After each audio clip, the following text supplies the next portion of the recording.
Simptomi in znaki te bolezni so res izjemno raznoliki.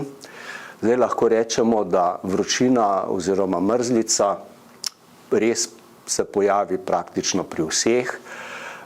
Medtem ko kašelj, ki je tudi zelo pogost, pa se pojavi približno pri 8 bolnikih od 10. Pogosta je tudi zasoplost oziroma težave z dihanjem, bolečine po vsem telesu, glavobol. V preteklosti, ko so bile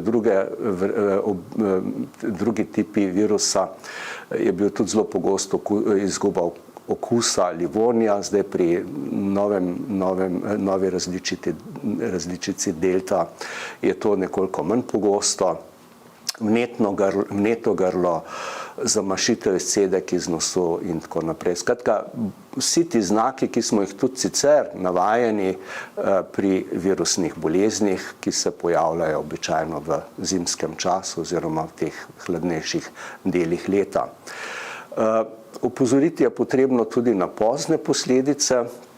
Namreč potem, ko oseba se pozdravi, ko je že tako rekoč vse v redu, ni več kužna in podobno, se pa lahko zdravstvene težave še nadaljujejo.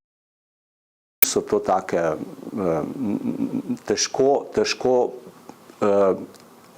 jih je težko objektivno izmeriti, gre za utrujenost, slabo nespečnost, včasih tudi kakšne okvare pljuč.